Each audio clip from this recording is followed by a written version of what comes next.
Kalau gue bangun channel YouTube Shorts dari nol, ini yang akan gue lakukan. Nah guys, ini berdasarkan pengamatan gue ngelihat banyak sekali channel YouTube Shorts yang sekarang tuh bermunculan. Dan hanya dalam waktu singkat, itu bisa dapat subscribers yang banyak. Bener-bener banyak. Gue ada temen ya kan, 1 tahun bangun YouTube Shorts channel, itu subscribersnya 5 juta guys. 5 juta! Oh my God! Gue bilang, ya kan gila banget. Ya kan? Padahal dulu gue untuk dapetin 100 ribu aja perlu 2 tahun. Dia 1 tahun udah dapet 5 juta guys ya. Coba kalian pikirkan ya, segimana gilanya itu. Nah Pak, jadi gimana rahasianya kalau misalnya kita mau mulai dari awal? Nah ini guys ya, gue akan beberin rencana gue kalau gue bangun YouTube Shorts dari nol lagi ya. Dan ini yang pertama. Oke, ini strategi gue yang pertama pada saat gue akan bangun YouTube Shorts channel lagi. Yaitu adalah bangun personal branding. Kamu mesti bangun personal brandingmu supaya lebih gampang dikenal orang. Kenapa Pak? Kenapa personal branding Pak? Bukannya YouTube Shorts itu kayak ya yang cepet-cepetan aja gitu ya, bikinnya yang banyak dan sebagainya. Well, that's another case ya kan. Yang penting itu di dalam YouTube Shorts adalah gimana caranya orang supaya inget dengan kamu. Nah guys, jadi saran gue yang pertama adalah bangun dulu personal brandingmu. Personal branding itu bisa dari penampilannya dan kemudian dari topik apa yang kamu bicarakan, kategorinya itu apa ya. Jadi saran gue yang pertama adalah bangun dulu looks-nya ya kan. Lu bisa pakai aksesoris kayak gue kayak ini, pakai topi ya kan, pakai jas atau pakai kaos apapun itu, kacamata yang gede ya kan, terserah ya kan, atau pakai gincu lagi apa namanya, lipstick ya kan, pakai lipstick yang menor ya kan, nah itu juga bisa ya kan. Tapi of course nggak semua orang suka seperti itu. Nah ada lagi nih yang model yang teman-teman yang mungkin misalnya dia ada cabang gitu kan ya, wah maco ya kan, gayanya keren ya kan, bodinya keren, nah itu juga bisa ya guys ya. Jadi intinya gimana caranya supaya lu gampang dikenali. Kenapa perlu begitu Pak? Karena yang namanya YouTube Shorts itu mirip kayak TikTok ya. Tiap hari orang lihat itu banyak guys ya, ratusan video mungkin. Gimana dia bisa ingat sama kamu kalau kamu setiap video itu ganti-ganti? Bisa paham ya guys ya? Hari ini pakai baju ini, besok pakai baju ini. Nah, supaya ingat itu harus sama. Ini udah menurut gue ya, jadi biar orang itu gampang ingetnya. Nah itu yang paling gampang menurut gue untuk dikerjakan pertama kali. Nah tips selanjutnya, kalau gue bangun YouTube Shorts channel mulai dari nol lagi, adalah gue akan cari referensi. Gue akan cari 2 referensi yang gue suka, ya kan? Bisa dari luar negeri, bisa dari Indonesia. Dan gue akan ambil yang bagusnya, terus gue kawinin. Bisa paham ya guys ya? Biasanya contoh di sini gue suka dengan looks-nya, ya kan? Di sini gue suka dengan cara pembawaannya, atau mungkin cara editingnya, atau mungkin dengan topiknya. Nah ini gue akan ambil yang bagus-bagus, gue kawinin jadi satu.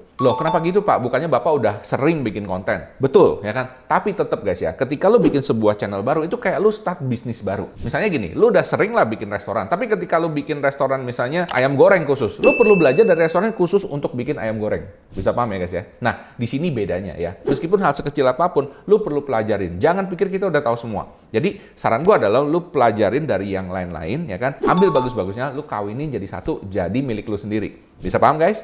Nah, ini dia yang menurut gua sangat-sangat penting. Karena dengan adanya referensi atau bahan contekan ya kan, kamu akan punya apa ya? Punya tolok ukur.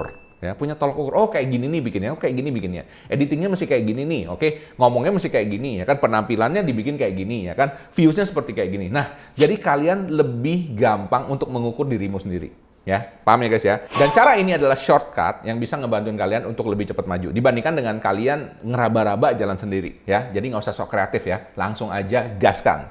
Halo, kalian yang selalu semangatin gue. Biar kita makin dekat dan bisa sharing lebih banyak dengan kamu, gue pengen ngajak kalian gabung ke YouTube membership Michael Sugiarto. Nah, dengan bergabung jadi member, setiap 2 minggu sekali, kamu akan dapat tambahan konten video eksklusif khusus member, di mana gue akan jawabin pertanyaan-pertanyaan kalian. Gue bisa tahu kamu itu member karena kamu juga akan dapat badge khusus di samping namanya kamu ya, yang mudah dikenali setiap kali kamu komen di video. Jadi kalau mau tanya apapun, langsung di komen aja ya. Dan nanti khusus member level 2, kalian bakal jadi temen ngopi gue. Asik kan? Karena cuma member level 2 aja yang nanti bisa chat dan tanya-tanya langsung di saat gue live nanti. Dan gue juga akan jawab pertanyaan kalian di live langsung. Jadi member level 2 bisa konsultasi, tanya-tanya langsung di live gue nanti ya. Oh iya, ini nggak ada paksaan lo ya. Khusus buat kamu yang merasa terbantu dan mau dukung channel ini aja. Dan cara gabungnya gampang banget. Langsung aja klik tombol join dan gabung di sebelah tombol subscribe di bawah ini. Dan nanti tinggal bayar dengan dompet digital yang kalian punya. Gampang kan? Oke, selamat bergabung dan silakan nikmati konten video eksklusif dari YouTube membership Michael Sugiarto. Oke, sekarang kita lanjut yuk. Nah, tips selanjutnya kalau gue mulai YouTube Short channel dari nol lagi adalah upload 1-2 video per hari. Pak, bukannya dulu Bapak nganjurin kayak nguploadnya tuh banyak sehari, Pak? Bener, itu kalau lu nggak punya personal branding. Oke, di sini bedanya ya. Kalau lu punya personal branding, lu cukup ngupload 1-2 aja per hari. Dan make sure itu selaras dengan apa yang kamu ngomongin ya. Nah, ini ada beberapa contoh di mana channel-channel ini cuma nguploadnya mungkin sehari 1 atau sehari 2 aja dan tetap rame ya. Dan ini gue bandingkan dengan channel-channel yang ya asal ngupload gitu ya, tetap nggak rame. Kenapa? Karena yang dua ini bener-bener bangun persona brandingnya. Dan persona branding ini bisa dibangun baik secara grup kayak Om Pet ini ataupun juga yang sendirian ya kan, kayak yang cewek ini. Ya, nah itu ya guys ya. Jadi menurut gue persona branding itu kuncinya. Makanya kamu ngupload 1-2 pun, tapi kalau persona brandingnya itu kena dengan audience yang tepat ya kan, kamu tetap akan rame. Nah, gimana menurut lu sendiri? Kira-kira tips mana nih yang udah kamu jalanin, yang mana yang kamu mau jalanin? Oke, langsung komen di bawah ya.